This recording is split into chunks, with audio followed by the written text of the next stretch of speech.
what is mindfulness? It's been in the literature for quite a long time, thanks to John Kabat-Zinn. So he defines mindfulness. This is like the academic definition of mindfulness. Mindfulness is awareness, nothing but awareness that arises through paying attention on purpose in the present moment, non-judgmentally.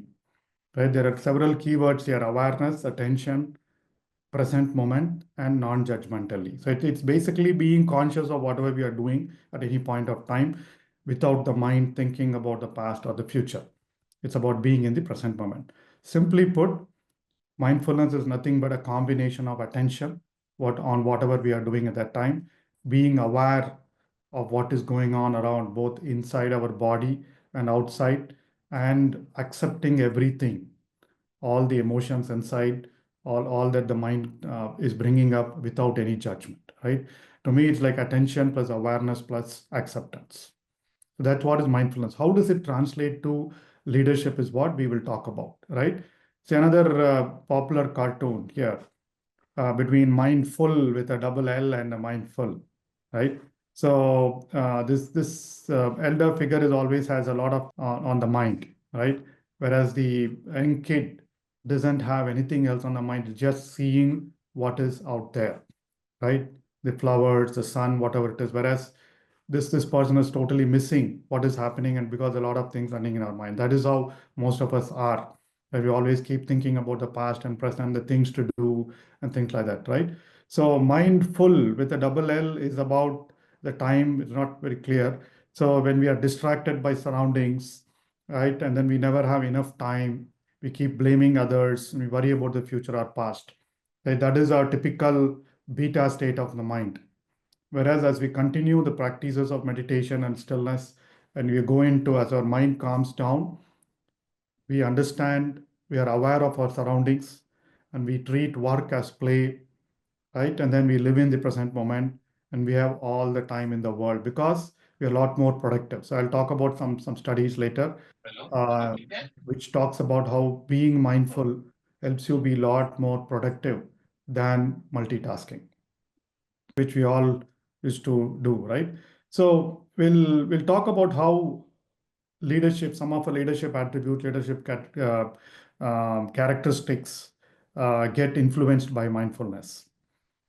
And we all know these are the leadership challenges all of us face. We are asked to do too many things, and there are always demands on our time, on our effort, on our team, and there are always things that pop up at the last minute, and we always decide more reactively on this part, right? Based on under pressure, we resort to reactive decision making.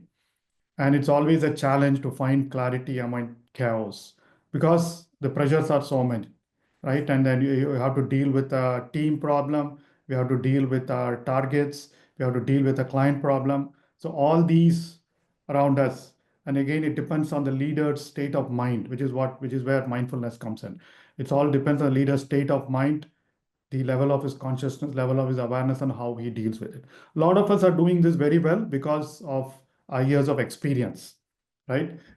From a skill based, we're all doing it, but internally, what reflects an internal state is probably a lot different. We still keep thinking something about that particular person, but however, we act differently. So, because of that gap, there are a lot of other issues that crop up, right?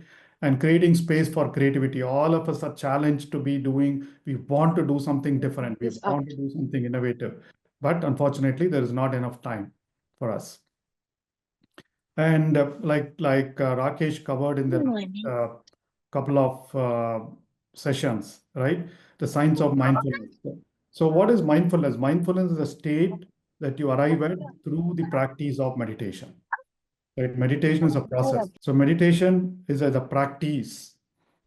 Through the constant practice of meditation, our level of awareness, our level of consciousness, which is what is nothing but mindfulness, increases. And as our level of mindfulness increases, the number of thoughts in our head decreases. We are more connected to the field. We are a lot more aware of what is happening inside us and appropriately take decisions, right? It boosts focus and concentration. We all know it boosts attention. Right? It allows us to be in the present moment. It reduces stress. It reduces the stress hormones, It heals our body. It puts our body into that homeostasis balanced mode where it builds immunity system, right? It calms the mind. It heals the body. It helps in creative problem solving capabilities, that instantaneous decisions, that instantaneous thoughts, right? That insights that come when our mind is calm, right? So that's what it allows us. We suddenly get an idea that we don't know where it came from. You could call it intuition, you could call it insight. All that happens when the mind is calm. And the last thing is it increases empathy in communication, right? I'm sure all of us are responsible leaders. We want to kind of build our team, build trust in our team, make our team collaborate a lot better. But there are situations where under pressure, we take some decisions which probably impact a certain a person, right? So practicing mindfulness can increase empathy. And again, here empathy is not just with purpose. There is a field called quantum leadership, which again, we're going to come up with a course on it. So quantum leadership is about empathy with nature. This is a time where we want to do a lot of sustainable things, right? With the environment, we don't want to use. So it's also about, it's not about empathy and compassion with individuals. It's also about the situations. What can I do to achieve a certain thing with least amount of effort and with least amount of using natural resources? Right. So we spoke about mindfulness as being attentive to the present moment, being aware of what is happening around, and then being accepting whatever sensations, whatever things come up during the course of the day. Right. And there are several books around mindful leadership, mindfulness for leaders. So who is a mindful leader? I'm sure all of us are mindful at some level of mindfulness. The next class, we'll talk about the different levels of mindfulness and how leaders operate at different levels of mindfulness and how what they can do to kind of move to a bigger level and what is the benefit around it, right? So basically, mindful leader is someone who exhibits these five attributes or five traits. We call it as leadership presence. Number two is mental clarity, nothing but attention and concentration. Number three is emotional balance. They possess self-awareness and emotional regulation. Like we heard in the last couple of classes, how the meditation allows us to be increase our emotional intelligence. One of the things is about self-awareness and emotional regulation. And four is resonant behaviors. A lot of times we have a lot of ideas, we have a lot of strategies, we want to do things differently, but then we're unable to follow through on with the actions, either by ourselves or with the team. So resonant behaviors is basically behaviors that are resonant with what we want to do, our values, our principles. The last attribute is compassion and empathy. We all know, we've all been leaders for quite a while. We all know what it means. Our success depends on the success and the collaboration of our teams, right? So that's where compassion and empathy come in.